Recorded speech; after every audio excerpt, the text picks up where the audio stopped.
빗줄기가 끊임없이 쏟아지는 밤이었다. 거대한 대리석 현관문 앞에 선 윤서는 젖은 머리카락을 쓸어 올리며 품에 안은 아이를 더욱 단단히 끌어안았다. 고요하고 차가운 저택의 공기가 그녀를 짓눌렀다. 2년 전 그녀의 존재는 이 화려한 감옥을 잠시나마 따뜻하게 만들었었다. 하지만 이제 그 온기는 온데간데 없고 오직 버려진 자의 비참함만이 그녀를 감싸고 있었다. 그녀의 눈앞에는 이혼 서류가 놓여 있었다. 이미 모든 것이 깔끔하게 정리된 서류였다. 잉크가 마르지도 않은 깨끗한 서류 한 장. 그 위에는 이강호의 서명이 당당하게 자리 잡고 있었다. 이름 석자가 그녀의 심장을 칼로 찌르는 듯한 고통을 주었다. 사랑은 아니었지만 한때나마 함께했던 시간, 그리고 그 시간을 통해 태어난 이 아이의 존재는 그 서명 아래 아무 의미 없는 껍데기로 전락했다. 필요한 서류는 모두 준비했습니다. 서명만 하시면 됩니다. 이강호의 비서가 덤덤한 목소리로 말했다. 그의 표정에서는 어떤 감정도 읽을 수 없었다. 그저 총수의 명령을 충실히 이행하는 기계 같았다. 이 거대한 저택과 그 안의 모든 사람들은 자신을 위해 움직이는 총수의 손발일 뿐이었다. 이때 계단 위에서 이강호가 내려왔다. 그는 완벽하게 재단된 정장 차림이었다. 차갑고 날카로운 눈빛, 굳게 담은 입술. 그는 한치의 흐트러짐도 없이 완벽했다. 마치 조금 전까지도 자신의 아이를 품에 안았던 여자와는 아무런 연관이 없다는 듯이. 그는 윤서의 존재를 무시한 채 비서에게 손짓했다. 처리해. 간결하고 단호한 한마디였다. 그에게 윤서는 더 이상 사람이 아니었다. 그저 처리해야 할 귀찮은 일, 이미 목적을 달성한 소모품에 불과했다. 윤서는 그런 그의 태도에 가슴이 찢어지는 듯한 고통을 느꼈다. 그녀는 아이를 품에 안은 채 조용히 그를 올려다보았다. 눈물은 나오지 않았다. 이미 너무 많이 흘려버린 눈물이었다. 강호 씨, 우리가 정말 이렇게 끝내는 건가요? 그녀의 목소리는 미세하게 떨렸지만 그 속에는 절망 이상의 무언가가 담겨 있었다. 이강호는 그제야 그녀에게 시선을 던졌다.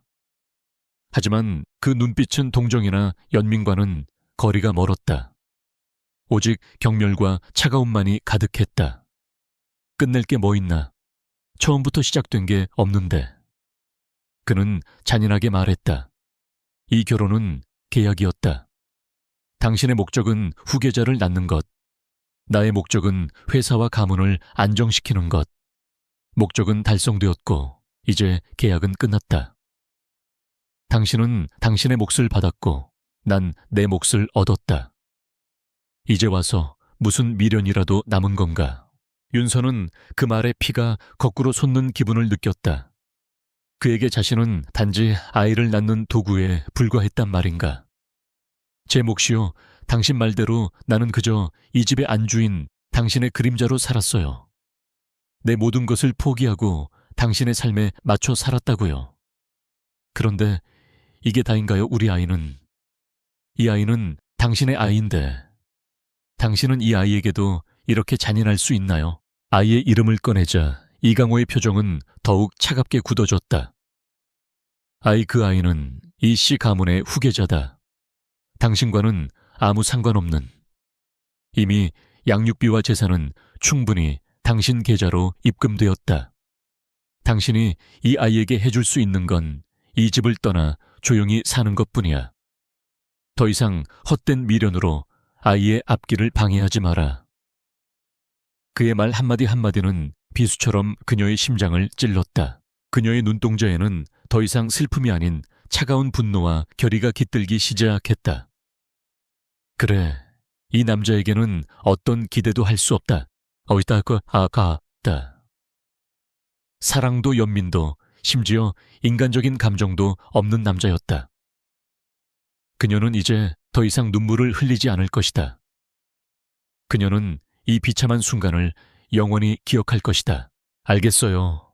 서명하겠습니다. 윤서는 떨리는 손으로 펜을 잡았다. 잉크가 번질세라 조심스럽게 자신의 이름을 서명했다. 그 이름은 더 이상 이강호의 아내가 아니었다. 윤서라는 세 글자는 그녀의 새로운 시작을 알리는 신호탄이었다. 서명을 마친 윤서는 아무 말 없이 아이를 품에 안고 몸을 돌렸다. 뒤돌아보는 순간 그녀는 비로소 이 모든 것이 끝났음을 깨달았다. 그녀의 뒤에서 이강호는 여전히 차갑게 서 있었다. 그녀의 삶에서 완전히 사라져야 할 사람이었다. 빗속을 뚫고 걸어나가는 그녀의 발걸음은 더 이상 흔들리지 않았다. 차에 올라탄 그녀는 창문 밖으로 희미하게 보이는 저택을 응시했다. 화려하고 거대했지만 그 안은 얼음처럼 차가운 곳이었다. 그녀는 자신의 아픔과 분노를 연료 삼아 완전히 새로운 삶을 시작할 것이다.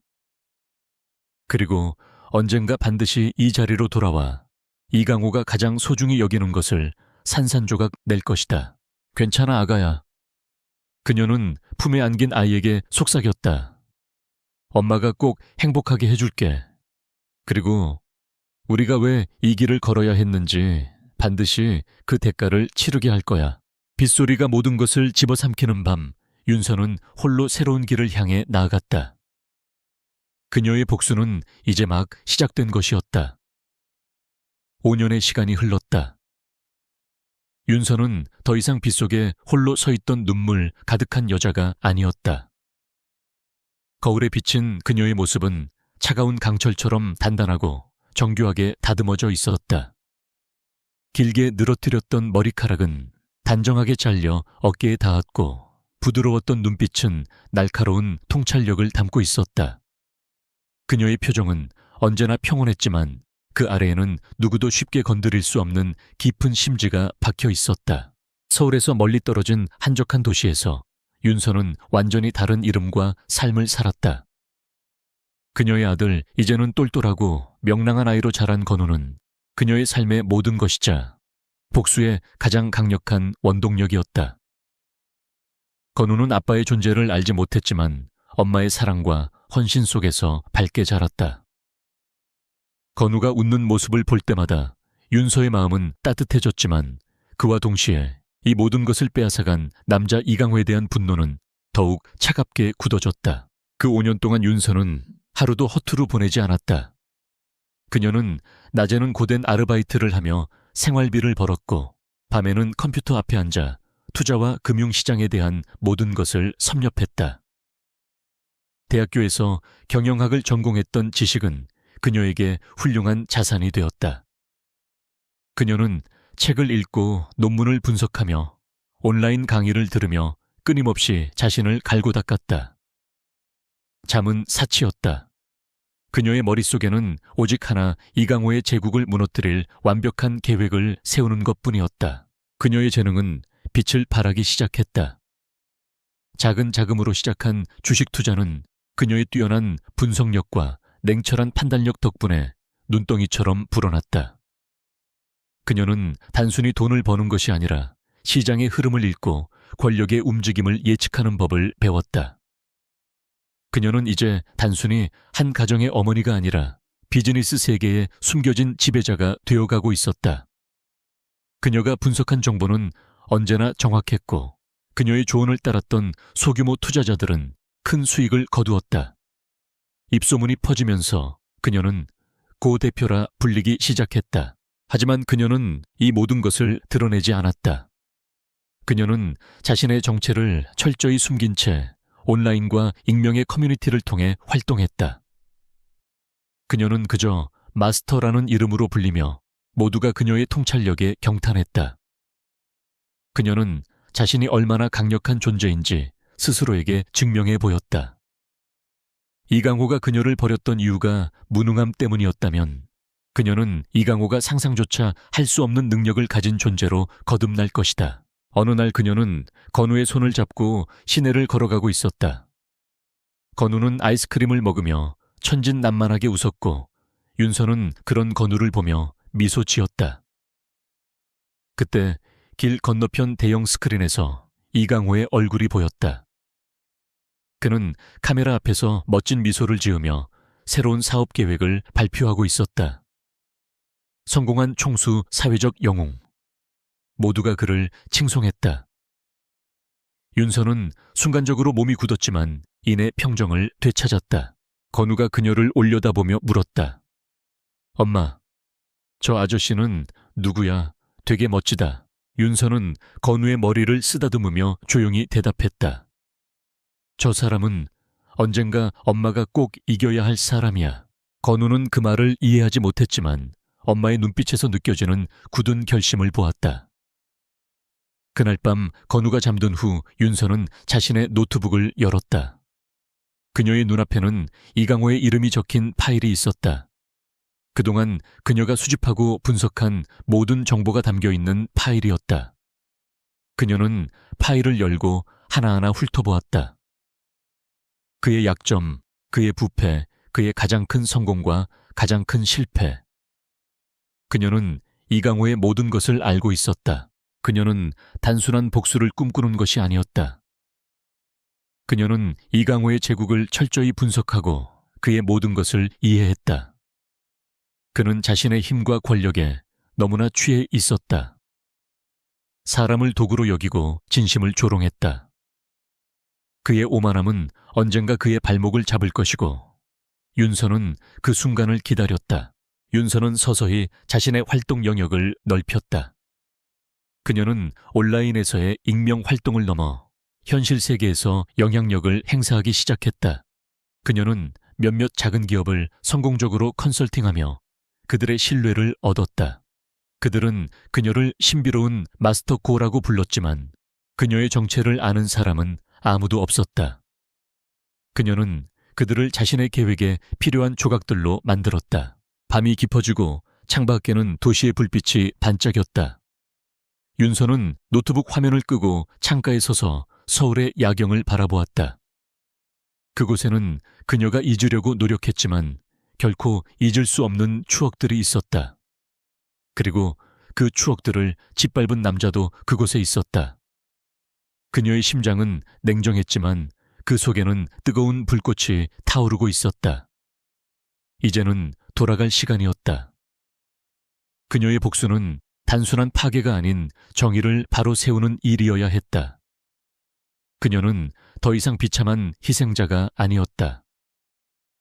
그녀는 자신의 운명을 스스로 개척하고 불의에 맞서는 전사가 될 것이다. 새로운 이름으로, 새로운 모습으로, 그리고 누구보다 강한 마음으로. 그녀는 이제 서울로 돌아갈 준비를 마쳤다. 그녀는 그곳에서 이강호가 그녀를 버렸던 것보다 더 잔인하게 그의 모든 것을 무너뜨릴 것이다. 복수의 시간은 이제부터 시작이었다. 층 3, 서울의 중심 하늘에 닿을 듯 솟아있는 렉스호텔 최상층. 그랜드 볼룸은 거대한 샹들리에의 불빛 아래 반짝이고 있었다. 사회 각계각층의 유명 인사들이 모여든 성대한 파티였다. 모두가 이 자리에 초대를 받기 위해 노력했고 이곳에 온 사람들은 자신의 성공을 과시하며 서로의 명함을 교환했다. 그 화려한 사람들 속에서 한 여성이 조용히 와인잔을 들고 창가에 서 있었다. 그녀의 이름은 이제 고윤서가 아니었다. 미셸 고라는 이름은 그녀의 새로운 삶과 정체성을 상징했다. 심플하면서도 우아한 검은색 드레스는 그녀의 몸에 완벽하게 들어맞았고 날카로운 눈매와 절제된 표정은 그녀가 단순한 파티 손님이 아니라는 것을 말해주고 있었다. 그녀는 파티의 소란스러움에 섞이지 않은 채 유리창 너머로 반짝이는 서울의 야경을 응시했다. 이 도시 이 야경은 5년 전 그녀를 비참하게 내쫓았던 바로 그곳이었다. 미셸 고 대표님이시죠? 낯선 목소리에 그녀는 고개를 돌렸다. 한 중년 남성이 다가와 명함을 건넸다. 국내 굴지의 건설회사 사장이었다. 그는 미셸의 컨설팅 회사에 대해 들었다며 조심스럽게 사업적 제안을 해왔다. 그녀는 능숙하게 대화를 이어나갔다. 부드러운 목소리였지만 그 속에는 상대방의 의도를 꿰뚫어보는 날카로운 지성과 경험이 배어 있었다. 상대방은 그녀의 전문성에 감탄하며 연신 고개를 끄덕였다. 그녀의 명성 마스터 고라는 별명은 단순한 소문이 아니었다. 대화가 끝날 무렵 군중 속에서 익숙한 목소리가 들려왔다.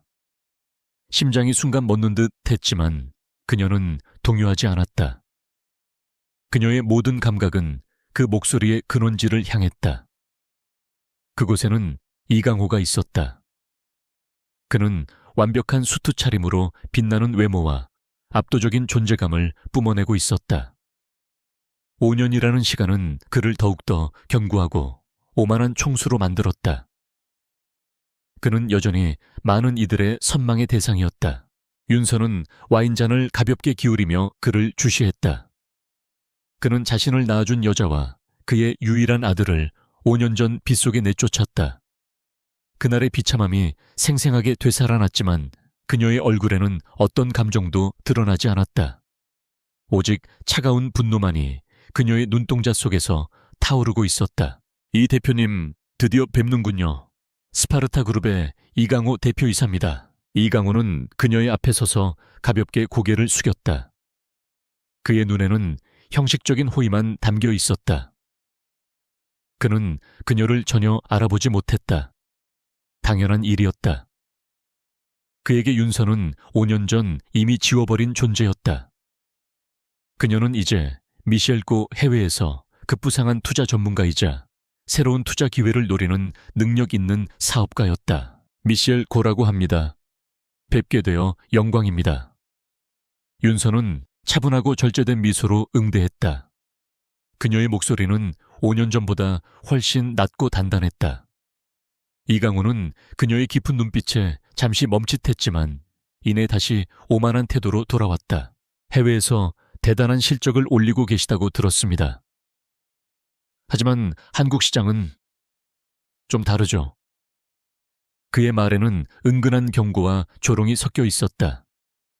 그는 그녀를 해외에서 온 신출내기 정도로 여기는 것이 분명했다. 그렇겠죠. 모든 시장에는 그만의 특수성이 있으니까요. 윤서는 그의 조롱을 태연하게 받아 넘겼다. 하지만 저는 모든 시장을 분석하고 그 안에서 숨겨진 가치를 찾아내는 것이 제 전문입니다. 이 대표님의 스파르타 그룹도 흥미로운 대상 중 하나입니다. 이강호의 눈썹이 미세하게 꿈틀거렸다.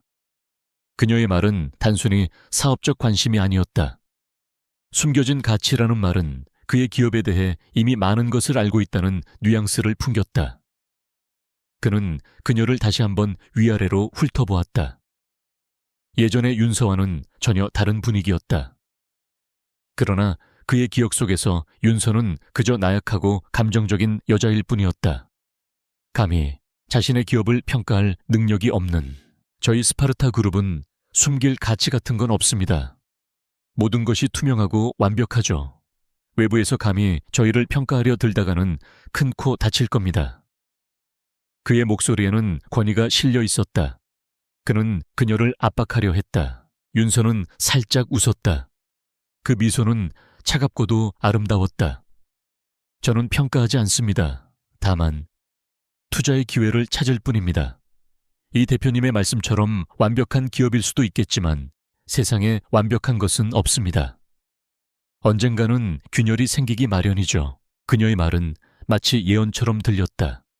이강호는 그녀의 말에서 묘한 불쾌감과 불안감을 느꼈다. 그는 그녀의 얼굴을 눈을 그리고 작은 표정의 변화까지 샅샅이 살폈다. 아무리 봐도 그녀는 윤서가 아니었다. 하지만 그녀의 눈빛 속에서 느껴지는 낯선 기시감에 그는 이유 모를 혼란을 느꼈다. 저와 제 기업에 대해 너무 많은 것을 알고 있는 것 같군요. 이강호는 경계심을 드러냈다. 저는 그저 당신의 모든 것을 알고 있을 뿐입니다. 윤서는 짧게 대답했다. 당신의 모든 것이라는 말이 이중적인 의미를 담고 있다는 것을 이강호는 알지 못했다. 그녀는 사업가로서 그를 알고 있었고 한때 그의 아내로서 그를 알고 있었다. 그 이중성이 그녀의 가장 강력한 무기였다. 이때 그의 비서가 다가와 그에게 급한 전화를 알렸다. 이강호는 그녀에게 형식적인 작별 인사를 하고 자리를 떴다. 그는 그녀에게서 등을 돌렸지만 묘한 불안감은 사라지지 않았다. 저 여자, 대체 누구지? 그의 머릿속은 온통 그녀의 말과 표정으로 가득 찼다. 윤서는 그가 사라지는 뒷모습을 보며 조용히 미소 지었다. 이제 겨우 시작일 뿐이야, 이강호. 그녀는 나지막이 중얼거렸다. 그녀의 손에 들린 와인잔 속에서 붉은 와인이 핏빛처럼 출렁였다. 그녀의 복수극의 첫막이 성공적으로 올랐다. 파티에서의 첫 만남 이후 윤서는 이강호의 존재를 의식하지 않는 것처럼 보였다. 그러나 그녀의 진짜 활동은 그 이후부터 시작되었다. 미셸 고라는 이름으로 그녀가 설립한 오메가 컨설팅은 겉으로는 소규모 투자 회사에 불과했지만 그 실체는 이강호의 스파르타 그룹을 무너뜨리기 위한 거대한 전략의 지휘소였다. 그녀의 사무실은 단순한 사무 공간이 아니었다. 그곳은 5년 동안 그녀가 수집하고 분석한 이강호의 제국에 대한 모든 정보가 집약된 요새였다. 고 대표님, 스파르타 그룹의 주식시장 동향 보고서입니다. 지난 3개월 동안 미세한 하락세를 보이고 있습니다. 외부에서는 계절적 요인으로 보고 있지만 내부적으로는 원인을 찾지 못하는 모양입니다. 윤서의 비서이자 전략적 조언자인 박 실장이 노트북을 들고 그녀의 책상 앞에 섰다. 박 실장은 뛰어난 분석력과 정보 수집 능력을 가진 유능한 인재였다. 그는 겉으로 드러나지 않는 그녀의 진짜 목적을 알았고 그녀의 복수를 돕는 충실한 동료였다. 그래요. 그들은 그들이 알지 못하는 적이 존재한다는 것을 상상조차 하지 못할 겁니다. 윤서는 차가운 미소를 지으며 보고서를 훑어보았다. 계절적 요인이라고 그들은 내가 뿌린 작은 씨앗들이 서서히 자라나 그들의 뿌리를 갉아먹고 있다는 것을 모른다. 계속해서 추적해. 윤서의 전략은 단순했지만 치명적이었다. 그녀는 직접적으로 스파르타 그룹의 핵심 사업을 공격하지 않았다. 대신 그녀는 그의 제국의 가장 약한 연결고리, 즉 이강호의 오만함과 무관심으로 인해 방치되었던 부분들을 찾아내 파고들었다. 그녀의 첫 번째 공격은 스파르타 그룹의 해외 지사 중 하나였다. 이강호가 전혀 신경 쓰지 않았던 작은 지사였지만 그곳은 스파르타 그룹의 불법적인 자금 흐름과 부패한 거래의 핵심이었다. 윤서는 익명의 제보자를 통해 그 지사의 비리를 폭로했다. 그녀는 그들이 예상치 못한 방법으로 정보를 흘렸다. 거대 언론사를 통하지 않고 온라인의 작은 경제 커뮤니티와 해외의 독립 언론에 먼저 정보를 유출했다. 작은 파도는 서서히 커다란 쓰나미가 되어 스파르타 그룹을 덮치기 시작했다. 이강호는 처음에는 이 사건을 단순한 해프닝으로 여겼다. 해외 지사에서 벌어진 일일 뿐이다. 별 볼일 없는 놈들이 소문을 퍼뜨리는 것뿐이야. 그는 비서에게 호통을 쳤다. 그는 자신의 거대한 제국에 감히 도전할 수 있는 존재는 없다고 믿고 있었다. 그의 머릿속에는 오직 자신만이 존재했다. 하지만 윤서의 공격은 멈추지 않았다. 해외 지사 사건이 마무리되기도 전에 그녀는 스파르타 그룹의 또 다른 약점을 파고들었다. 바로 그들이 불법적으로 매입하려 했던 지방의 작은 부동산이었다. 이강호는 그곳에 거대한 리조트를 건설할 계획이었고 이를 위해 현지 주민들의 땅을 강제로 빼앗으려 했다. 윤서는 이 계획을 알아냈고 그녀가 고용한 변호사들을 통해 주민들에게 법률적 조언을 제공했다. 그녀는 그들을 돕는 익명의 후원자 역할을 자처하며 이강호의 계획을 교묘하게 방해했다. 그녀의 행동은 정의로운 것처럼 보였지만 그 속에는 차가운 계산이 숨어 있었다. 그녀는 이강호의 자금 흐름을 막고 그의 사업 계획을 지연시켰다. 작은 지연은 큰 손실을 초래했고 이강호는 이유 모를 방해에 점점 더 초조해졌다. 그는 자신의 기업이 보이지 않는 손에 의해 흔들리고 있다는 것을 어렴풋이 느끼기 시작했다. 누가 이런 짓을 하는 거지? 대체 누구야? 이강호는 자신의 집무실에서 소리를 질렀다. 그의 비서는 아무런 대답도 하지 못했다. 그들도 이유를 알 수 없었다. 없었다. 모든 공격은 서로 관련 없어 보였고 그 배후에는 어떤 단서도 남지 않았다. 그때 이강호는 문득 한 가지를 떠올렸다. 얼마 전 파티에서 만난 미셸 고라는 여자. 그녀의 눈빛과 알 수 없는 말들이 그의 머릿속을 맴돌았다. 저는 그저 당신의 모든 것을 알고 있을 뿐입니다. 그녀의 목소리가 귓가에 울리는 듯했다. 하지만 곧 그는 고개를 가로저었다. 말도 안 돼. 겨우 신출내기 사업가 한 명이 이런 거대한 일을 꾸밀 리 없어. 단순한 우연의 일치일 뿐이다. 그는 자신의 오만함으로 인해 가장 중요한 단서를 놓치고 있었다. 한편 윤서는 조용히 승리의 미소를 짓고 있었다. 그녀는 컴퓨터 화면으로 이강호의 기업 주가가 미세하게 하락하는 것을 지켜보고 있었다. 그녀는 이 모든 것을 마치 체스 게임처럼 즐기고 있었다. 그녀의 손은 그를 직접적으로 공격하지 않았지만 그녀가 보낸 작은 말들과 기사들은 그의 제국을 서서히 약하게 만들고 있었다. 그녀의 옆에 선 박 실장이 물었다. 다음은 어딥니까, 대표님? 윤서는 노트북 화면을 손가락으로 가리켰다. 그곳에는 스파르타 그룹의 가장 큰 자회사 중 하나인 알파바이오텍의 이름이 떠 있었다. 이강호가 가장 심혈을 기울여 키우고 있는 미래 사업이었다. 가장 중요한 것을 건드릴 때가 됐어. 그의 가장 소중한 것을 무너뜨려야 그가 비로소 내 존재를 깨달을 테니까. 그녀의 눈동자는 얼음처럼 차가웠다. 그녀의 목소리에는 어떤 감정도 없었다. 오직 복수를 향한 굳은 결의만이 가득했다. 이강호는 이제 곧 진정한 악몽을 마주하게 될 것이다. 스파르타 그룹의 미래를 짊어질 핵심. 자회사 알파 바이오텍은 이강호의 자부심이자 야심의 결정체였다. 그는 이 회사를 통해 전 세계 바이오 시장을 장악하고 자신의 제국을 더욱 견고하게 만들 꿈을 꾸고 있었다. 그러나 윤서의 공격은 바로 그곳을 향했다. 그녀는 박 실장과 함께 알파 바이오텍의 핵심 연구기술에 대한 치명적인 결함 정보를 찾아냈고 이를 익명의 제보자들을 통해 학술지와 해외 언론에 흘렸다. 알파 바이오텍의 신약 개발에 치명적인 문제가 있다는 소식이 퍼지자 시장은 즉각적으로 반응했다. 스파르타 그룹의 주가는 폭락하기 시작했고 이강호는 그제야 상황의 심각성을 깨달았다. 그는 더 이상 이 모든 것을 우연이나 사소한 해프닝으로 치부할 수 없었다.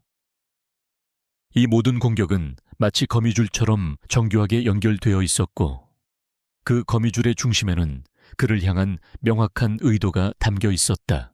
이게 대체 어떻게 된 일이야? 누가 감히 내 회사를 건드려? 이강호는 분노에 차서 집무실의 모든 것을 집어 던졌다. 그는 자신의 절대적인 권력과 힘을 믿었지만 보이지 않는 적은 그의 가장 약한 부분을 정확하게 찔러왔다. 그는 더 이상 과거의 오만하고 여유로운 총수가 아니었다. 이제 그는 분노와 불안에 휩싸인 초조한 남자에 불과했다. 총수님, 저희 정보팀이 조사를 진행했지만 어떤 단서도 찾지 못했습니다. 모든 정보 유출은 마치 완벽하게 계획된 것처럼 보입니다. 비서는 떨리는 목소리로 보고했다. 이강호는 탁자를 내리쳤다. 완벽하게 계획되었다고? 누가 감히 그 배후에 누가 있는지 당장 찾아내. 내 모든 인맥을 동원해서라도. 이강호는 모든 자원을 동원해 배후를 파헤치려 했다. 그의 정보팀은 밤낮 없이 매달렸고 결국 한 가지 단서를 찾아냈다. 모든 소문의 시작점이 한 곳을 향하고 있다는 사실이었다. 그곳은 바로 오메가 컨설팅이라는 작은 투자 회사였다. 그리고 그곳의 대표는 미셸 고. 이강호는 미셸 고라는 이름에 다시 한번 머릿속이 복잡해졌다. 그 여자, 그저 우연히 만난 파티의 인물이라고 생각했는데 설마 그의 오만함이 드디어 균열을 일으키기 시작했다. 그는 미셸 고가 단순한 컨설턴트가 아니라는 것을 직감했다. 그는 즉시 사람을 보내 오메가 컨설팅과 미셸 고의 모든 것을 조사하게 했다. 그러나 윤서는 이미 모든 것을 예상하고 있었다.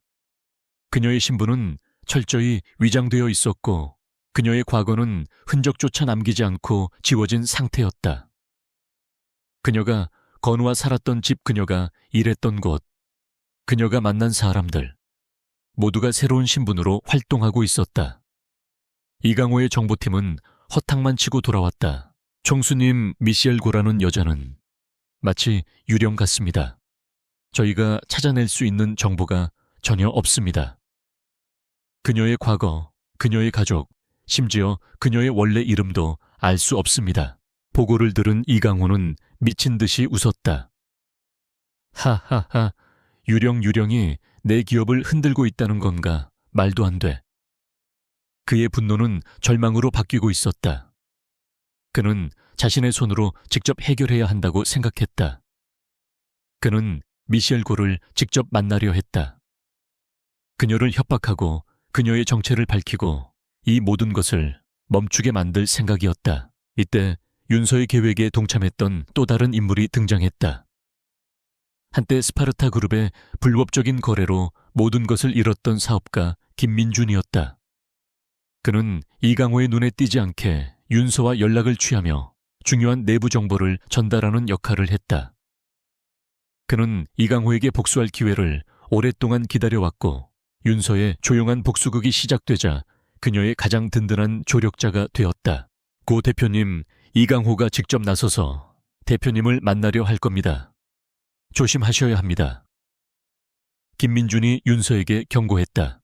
걱정 마세요, 김 이사님. 이미 예상했던 일입니다. 윤서는 차분하게 대답했다. 그의 가장 큰 약점은 그의 자만심입니다. 그는 내가 모든 것을 계획하고 있다는 것을 알지 못할 겁니다. 내가 그에게 던져주는 미끼를 물게 될 겁니다. 이강호는 마침내 미셸 구와 만날 약속을 잡았다. 그는 그녀가 자신의 제국에 대한 위협임을 알고 있었다. 하지만 그는 동시에 그녀를 정복할 수 있다고 믿었다. 그는 그녀에게 엄청난 금액의 합병 제안을 할 생각이었다. 돈으로 모든 것을 해결할 수 있다는 그의 오만한 믿음. 약속 장소에 나타난 미셸 구는 여전히 차분하고 완벽했다. 이강호는 그녀의 눈을 똑바로 쳐다보며 말했다. 당신이 원하는 게 뭡니까? 돈 명예 얼마면 되겠소? 그는 그녀의 복수를 단순한 금전적 욕망으로 치부하려 했다. 윤서는 그의 제안에 조용히 웃었다. 돈 명예, 저는 그런 하찮은 것에는 관심 없습니다, 이 대표님.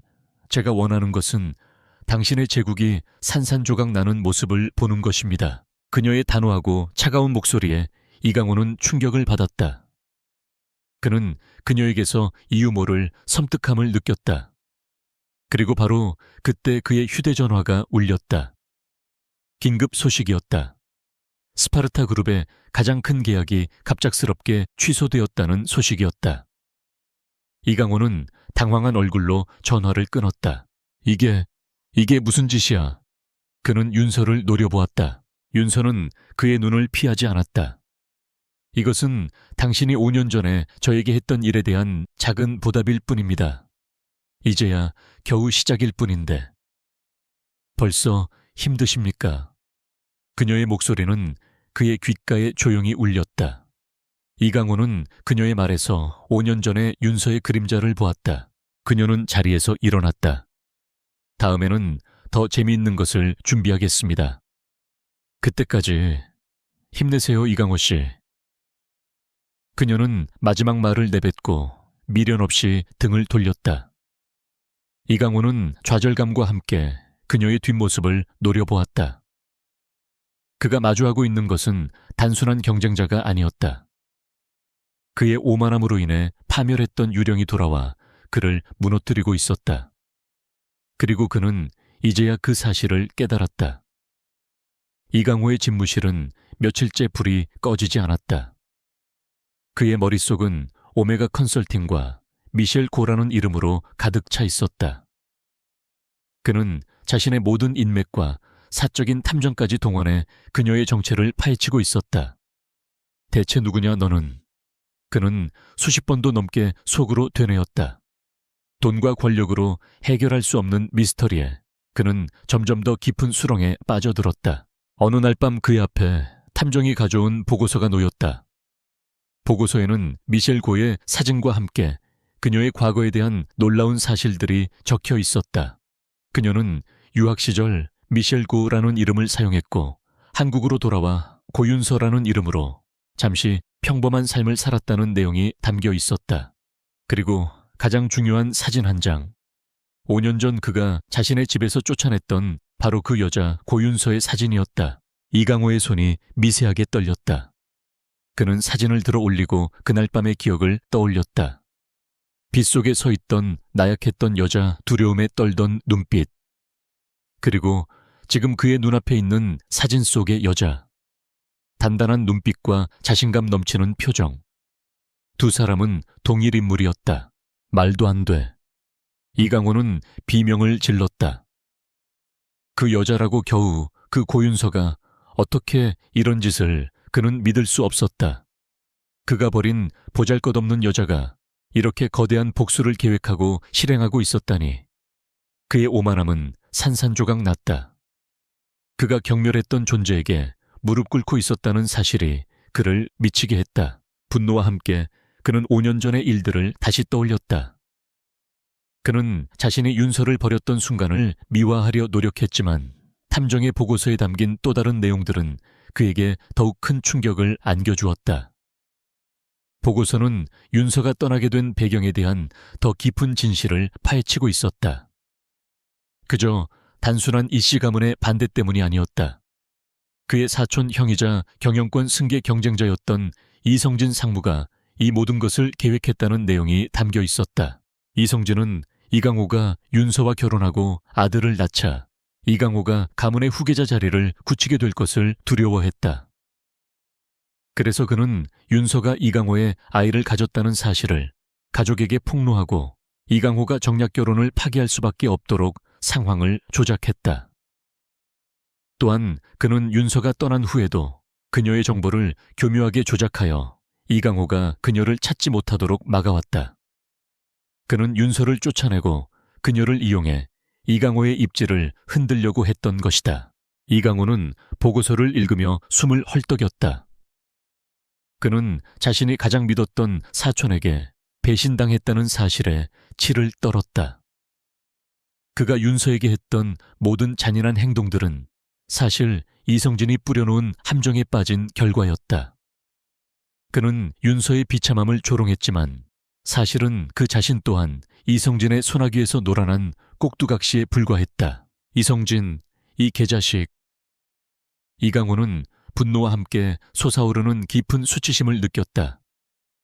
그의 가장 큰 적은 윤서가 아니라 바로 자신의 사촌이었던 것이다. 그리고 그 사촌은 자신의 오만함을 이용해 윤서와 자신을 동시에 파괴하려 했다. 그는 윤서를 버렸다는 죄책감에 시달리는 동시에 그녀가 복수를 위해 얼마나 처절한 삶을 살았을지 깨달았다. 이강호는 떨리는 손으로 윤서에게 전화를 걸었다. 그러나 그녀는 받지 않았다. 대신 그녀의 비서 박 실장이 전화를 받았다.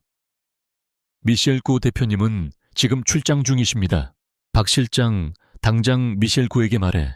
지금 당장 날 만나자고 내가 다 설명할 거라고 이강호는 절규하듯 소리쳤다. 그는 윤서에게 자신의 상황을 설명하고 그녀와의 오해를 풀고 싶었다. 아니, 진심으로 사과하고 싶었다. 하지만 이미 늦었다는 것을 그는 본능적으로 알고 있었다. 윤서는 이미 이강호의 모든 동향을 파악하고 있었다. 그녀의 정보팀은 이강호가 탐정을 고용했다는 사실을 즉시 보고했다. 그녀는 그가 자신의 정체를 알게 될 것임을 알고 있었다. 그녀는 그가 어떤 감정을 느낄지도 예상했다. 충격, 분노, 그리고 후회. 하지만 그녀는 그의 감정 따위에는 관심이 없었다. 그녀의 복수는 이미 너무 멀리 와버렸다. 그날 밤 윤서는 홀로 사무실에 앉아 이강호의 기업을 향한 최종 공격 계획을 수정하고 있었다. 그녀의 노트북 화면에는 이성진의 얼굴과 그의 부패한 거래에 대한 모든 정보가 떠 있었다. 그녀의 진짜 목표는 이강호의 파멸이었지만 그녀를 비참하게 만들고 그를 꼭두각시로 만든 진짜 배후는 이성진이었다. 강호 씨 이제야 깨달았군요. 윤서는 화면 속에 이강호의 사진을 보며 나지막이 말했다. 하지만 너무 늦었어. 이 모든 것은 당신이 뿌린 씨앗이야. 당신의 오만함과 무관심이 모든 것을 만들었지. 이제 그 열매를 거둘 때가 왔어. 이강호는 거울을 보았다. 거울 속에는 오만했던 자신의 모습은 사라지고 공허하고 두려움에 찬 남자의 얼굴만이 남아있었다. 그는 이제 자신의 진짜 적이 누구인지 알았다. 그리고 그의 복수가 아직 끝나지 않았다는 것도. 그는 윤서에게 모든 것을 빼앗긴 후 자신의 가장 큰 죄와 마주해야 할 것이다. 이강호의 분노는 통제불능의 상태였다. 그는 미셸 고가 고윤서라는 사실을 확인한 후 더 이상 냉철한 사업가의 가면을 쓸 수 없었다. 그의 머릿속은 오직 복수심으로 가득 찼다. 그는 더 이상 이성적으로 생각하지 않았고 자신의 모든 것을 걸고 그녀를 무너뜨리기로 결심했다. 그에게 이 싸움은 단순히 기업 간의 경쟁이 아니라 자신의 오만함과 무너진 자존심을 회복하기 위한 마지막 몸부림이었다. 오메가 컨설팅의 모든 것을 파헤쳐 불법적인 것이든 아니든 상관없어. 조작해서라도 그녀를 사회에서 매장시켜. 이강호는 비서에게 소리를 질렀다. 그의 명령은 이성을 잃은 자의 행동이었다. 그는 언론을 이용해 윤서의 과거를 끄집어내려 했고 그녀의 회사에 대한 허위 사실을 유포하기 시작했다. 그는 그녀가 돈 때문에 이혼한 천박한 여자라는 프레임을 씌우려 했다. 그러나 윤서는 이미 이 모든 것을 예상하고 있었다. 그녀의 정보팀은 이강호의 모든 움직임을 실시간으로 감시하고 있었다. 이강호가 언론에 뿌린 기사들은 즉시 다른 방향으로 역이용되었다. 윤서는 오메가 컨설팅의 투명한 운영 원칙과 사회 공헌 활동을 대대적으로 홍보하며 이강호가 벌이는 비열한 언론 플레이를 오히려 정의로운 투쟁의 증거로 삼았다. 이강호의 비난은 오히려 그녀의 기업 이미지를 더욱 견고하게 만들었다. 이강호 씨는 제가 돈이나 명예를 탐한다고 생각하는 모양이군요. 안타깝게도 그의 오만함은 여전하네요. 윤서는 비서 박 실장에게 차분하게 말했다. 그녀는 마치 상대방의 다음 수를 모두 읽고 있는 체스 플레이어 같았다. 그가 과거의 제 약점을 공격하려 들수록 그는 자신이 얼마나 어리석은지 스스로 증명하게 될 겁니다. 그가 가진 것은 오직 권력과 돈뿐이라는 것을요. 한편 이강호의 사촌 이성재는 두 사람의 싸움을 흥미롭게 지켜보고 있었다. 그는 이강호의 자만심이 그의 발목을 잡을 것이라고 예상했지만 고윤서라는 여자가 이토록 강력한 존재로 돌아올 줄은 몰랐다. 그는 두 사람이 싸우는 동안 뒤에서 조용히 자신의 세력을 확장해 나갔다. 이강호가 정신없이 윤서와 싸우는 동안 이성재는 스파르타 그룹의 주요 계열사들을 자신의 수하로 빼돌리기 시작했다. 그는 두 마리 토끼를 동시에 잡으려는 교활한 전략을 펼쳤다. 윤서는 이성진의 움직임 또한 감지하고 있었다. 그녀는 박 실장에게 이성진의 부패 자료와 이강호와의 관계에 대한 결정적인 증거를 확보하도록 지시했다. 그녀의 복수는 단순히 이강호의 파멸에 그치는 것이 아니었다. 그녀는 이씨 가문의 부패한 권력 구도를 뿌리부터 흔들어 놓을 계획이었다. 이강호는 윤서의 방역에 점점 더 궁지에 몰렸다. 그가 어떤 공격을 하든 윤서는 이미 그보다 한 수 앞서 있었다. 그는 자신의 기업이 무너지고 자신의 평판이 땅에 떨어지는 것을 무력하게 지켜보아야 했다. 그는 자금난을 해결하기 위해 무리한 투자를 감행했고 이는 오히려 더 큰 손실을 불러왔다. 그의 오만함은 이제 치명적인 독이 되어 그를 옥죄고 있었다. 결국 이강호는 윤서를 공개적으로 비난하는 기자회견을 열었다. 그는 그녀를 사기꾼으로 몰아붙이고 그녀의 기업 오메가 컨설팅의 정체를 폭로하려 했다. 그는 감정에 휩싸여 아무런 증거도 없이 오직 분노에 찬 목소리로 윤서를 공격했다. 하지만 그의 기자회견은 윤서가 기다리던 순간이었다. 기자회견이 생중계되는 동안 그녀의 비서 박 실장은 스파르타 그룹의 불법적인 자금 흐름과 이강호의 개인 비리가 담긴 결정적인 증거 자료를 언론에 배포했다. 이강호가 그녀를 비난하고 있는 바로 그 순간 그의 모든 추악한 진실이 만천에 공개되었다. 카메라 앞에서 열변을 토하던 이강호는 자신이 언론으로부터 질문 공세를 받는 것을 보고 당황했다. 스파르타 그룹의 불법 자금 조성 의혹에 대해 어떻게 생각하십니까? 알파 바이오텍의 신약 결함에 대해 아셨습니까? 기자들의 질문에 그는 아무 대답도 할 수 없었다. 그의 얼굴은 분노와 함께 절망으로 일그러졌다. 그는 윤서의 완벽한 방역에 완전히 무너져 내렸다. 그날 밤 윤서는 건우를 품에 안고 창밖을 내다보았다. TV뉴스에서는 이강호의 몰락 소식을 속보로 전하고 있었다. 그의 오만했던 표정은 사라지고 공포에 질린 얼굴만이 남아있었다. 그녀의 복수는 성공적으로 진행되고 있었지만 그녀의 마음은 여전히 공허했다.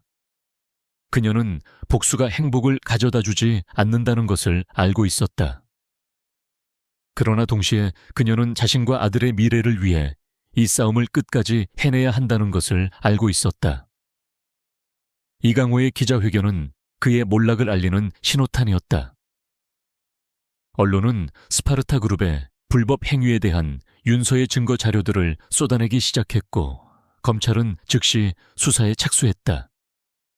그의 거대한 제국은 모래성처럼 무너져 내리고 있었다. 그의 모든 오만함은 이제 조롱의 대상이 되었고 한때 그를 칭송했던 사람들은 등을 돌렸다. 하지만 윤서는 이것이 끝이 아니라는 것을 알고 있었다. 그녀의 복수는 이강호가 스스로의 손으로 모든 것을 잃게 만드는 것이었다. 고 대표님, 이강호가 검찰 조사를 받고 있습니다. 상황은 아주 나쁩니다. 박 실장이 조심스럽게 보고했다. 그럴수록 그는 더 발버둥 치겠지. 가장 고통스러운 것은 자신이 쌓아 올린 모든 것이 한순간에 사라지는 것을 보는 거야. 윤서의 목소리는 차분했지만 그 속에는 차가운 결의가 담겨 있었다. 이제 최종 단계야. 그가 가진 마지막 것을 빼앗아 올 때가 됐어. 이강호는 무너져가는 기업을 살리기 위해 동분서주했다. 그는 오랜 동맹 관계를 맺었던 기업들을 찾아다녔고 가족에게 도움을 요청했다. 그러나 그들은 이미 이강호에게서 등을 돌렸다. 특히 그의 사촌 이성재는 이 기회를 놓치지 않았다. 그는 이강호의 몰락을 가속화시키며 스파르타 그룹의 자녀 지분을 모두 확보하기 위해 움직였다. 이성재는 이강호가 모든 것을 잃고 감옥에 가기 전에 자신이 모든 것을 차지할 생각이었다. 이때 윤서는 모든 언론과 주요 인사들을 초대해 스파르타 그룹의 진실을 밝히는 기자 간담회를 개최했다. 이강호는 이 소식에 분노했지만 아무것도 할 수 없었다. 그는 이미 모든 것을 잃었고 통제력을 상실한 상태였다. 그는 기자회견장에 찾아가 윤서를 막으려 했지만 그녀의 경호원들에게 가로막혔다. 기자간담회의 연단에 선 윤서는 여전히 차분하고 우아했다. 그녀의 눈은 어떤 감정도 드러내지 않았다. 그녀는 준비된 자료를 화면에 띄웠다. 그 자료는 스파르타 그룹의 비리와 부패뿐만 아니라 이강호가 자신의 권력을 유지하기 위해 저질렀던 모든 악행들을 담고 있었다. 오늘 이 자리는 단순한 기업의 비리를 폭로하는 자리가 아닙니다. 윤서는 조용하고 또렷한 목소리로 말했다. 이것은 한 개인이 가진 오만함과 권력이 어떻게 한 사람의 삶을 파괴하는지를 보여주는 증거입니다. 그녀는 화면을 전환했다. 화면에는 이강호의 아버지 그리고 그의 사촌 이성진이 스파르타 그룹의 주요 사업권을 불법적으로 차지하기 위해 공모했던 증거들이 쏟아져 나왔다. 그녀는 이강호가 윤서를 쫓아냈던 이유가 그의 사촌 이성진의 교묘한 계략이었다는 사실을 공개했다. 그녀는 자신이 겪었던 모든 고통과 그 모든 것의 배후에 이강호의 가족이 있었다는 것을 폭로했다. 이강호는 기자간담 회장 밖에서 그 모든 것을 보고 있었다. 그는 충격과 분노, 그리고 깊은 절망을 느꼈다. 그가 사랑했고 믿었던 가족들이 그를 배신했다는 사실, 그리고 그가 가장 혐오했던 자신의 오만함이 이 모든 것을 초래했다는 사실이 그를 짓눌렀다. 그의 얼굴은 피가 모두 빠져나간 것처럼 창백했다. 이때 이성진이 그에게 다가왔다. 그는 승자의 미소를 지으며 이강호의 어깨를 두드렸다. 네가 벌인 일 때문에 형도 골치 아파졌어. 하지만 걱정 마. 네가 모든 것을 잃을 때까지 기다려줄 테니까. 그리고 네가 가장 소중히 여기는 것을 가져갈 거야. 이성진의 목소리는 조롱으로 가득 차 있었다. 그는 이강호가 가장 아끼는 아들 건우를 언급했다. 이강호는 그제야 모든 것을 깨달았다. 자신의 가장 큰 실수는 윤서를 버린 것이 아니라 이성진을 믿었던 것이었다. 그는 이성진을 향해 주먹을 날리려 했지만 이미 모든 것을 잃은 그에게는 힘조차 남아있지 않았다. 기자간담회는 성공적으로 끝났다. 언론은 윤서를 정의의 여신으로 칭송했고 이강호는 부패한 총수의 대명사가 되었다. 그날 밤 이강호는 모든 것을 잃고 감옥으로 향했다. 그는 차가운 감옥 바닥에 앉아 그가 파멸시킨 한 여자의 얼굴을 떠올렸다. 오만했던 자신을 벌하는 것처럼 한편 윤서는 조용히 아들 건우를 재우고 있었다. 그녀의 복수는 완벽하게 성공했다. 그녀는 이강호의 모든 것을 파괴했고 진정한 정의를 구현했다. 하지만 그녀의 마음은 여전히 무거웠다. 그녀는 복수가 공허함을 채워주지 못한다는 것을 깨달았다. 그녀는 복수를 통해 강해졌지만 그 과정에서 잃어버린 자신의 일부를 찾을 수 없었다. 그녀는 이제 새로운 길을 찾아야 했다. 이강호의 몰락은 거대한 뉴스였다. 스파르타 그룹은 법정 관리 절차에 들어갔고 이강호는 횡령과 배임 혐의로 구속되었다. 한때 한국 경제를 좌지우지했던 거물 총수의 초라한 몰락이었다. 모두가 윤서의 승리를 축하했다. 그녀는 복수의 여왕이라 불렸고 그녀의 이야기는 드라마보다 더 극적이라고 회자되었다. 그러나 윤서의 마음은 공허했다. 그녀는 승리의 기쁨도 복수가 주는 쾌감도 느끼지 못했다. 오히려 깊은 허무함이 그녀를 짓눌렀다. 5년 동안 그녀의 삶을 지탱해왔던 유일한 목표가 사라지자 그녀는 자신이 어디로 가야 할지 알 수 없었다. 그녀는 복수가 끝없는 구덩이라는 것을 깨달았다. 그 구덩이는 상처를 치유해주는 것이 아니라 오히려 그녀의 영혼을 갉아먹었다. 어느 날 저녁 건우가 잠자리에 들기 전 그녀에게 물었다. 엄마 TV에서 나오는 아저씨 아빠야. 건우는 이제 7살이었다. 그는 매일 학교에 가고 친구들과 놀며 평범하게 자라고 있었다. 건우는 뉴스에 나오는 이강호의 얼굴을 보며 궁금해했다. 윤서는 잠시 말을 잃었다. 그녀는 그 질문을 가장 두려워했다. 어떻게 이 아이에게 그의 아버지가 어떤 사람인지, 그리고 그녀의 복수가 무엇을 의미하는지 설명할 수 있을까? 개운우야, 그분은 엄마의 삶에 상처를 준 분이란다. 윤서는 조심스럽게 말했다. 하지만 엄마는 그분을 용서하기 위해 노력하고 있어. 복수는 결국 아무것도 남기지 않으니까. 건우는 엄마의 복잡한 감정을 이해하지 못했다. 하지만 그는 엄마의 슬픈 눈빛에서 무언가를 느꼈다. 그는 작은 손으로 윤서의 손을 잡았다. 엄마, 괜찮아. 나한테는 엄마가 있으니까. 건우의 순수한 말에 윤서는 눈물이 쏟아졌다. 그녀는 복수를 위해 모든 것을 걸었지만 정작 가장 소중한 것은 바로 자신의 옆에 있었다. 한편 차가운 감옥 독방에서 이강호는 오직 혼자였다. 그의 모든 것을 잃은 채 그는 비로소 자신을 되돌아보게 되었다. 그는 과거에 오만했던 자신을 증오했다. 그는 자신이 윤서에게 저질렀던 모든 잔인한 행동들을 떠올렸다. 그는 그녀의 비참함을 조롱했지만 결국 자신 또한 그녀보다 더 비참한 존재가 되었다. 그는 권력과 돈 그리고 자존심에 눈이 멀어 가장 중요한 것을 잃었다. 바로 한 사람의 진심과 자신의 아들을.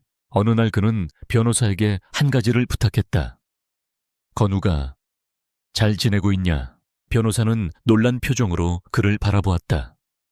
이강호는 그제야 처음으로 자신의 아들에 대한 진정한 그리움을 드러냈다. 고윤서에게 전해줘. 미안하다고. 너무 늦었지만 정말 미안했다고. 그의 목소리는 몹시 나약했다. 그의 눈에는 뒤늦은 후회와 함께 뜨거운 눈물이 고였다. 윤서는 변호사로부터 이강호의 소식을 전해 들었다. 그녀는 덤덤하게 고개를 끄덕였다. 그녀의 복수는 이강호의 사과를 바라고 한 것이 아니었다. 그러나 그의 사과를 들은 순간 그녀의 마음속에 있던 무언가가 비로소 해결되는 것을 느꼈다. 그녀는 이제 그를 용서할 수 있을 것 같았다. 복수는 끝났지만 그녀의 삶은 계속되어야 했다. 윤서는 자신의 회사를 완전히 새로운 방향으로 이끌기로 결심했다. 그녀는 더 이상 복수를 위한 전략을 세우지 않았다. 대신 그녀는 오메가 컨설팅을 기업의 사회적 책임을 강조하고 부패한 기업들을 감시하며 그 피해자들을 돕는 기관으로 탈바꿈시켰다. 그녀의 경험과 지혜는 수많은 사람들에게 희망을 주었다. 그녀는 자신이 겪었던 고통을 다른 사람들을 위한 긍정적인 힘으로 바꾸어 나갔다. 그녀는 진정한 힘이 무엇인지 깨달았다.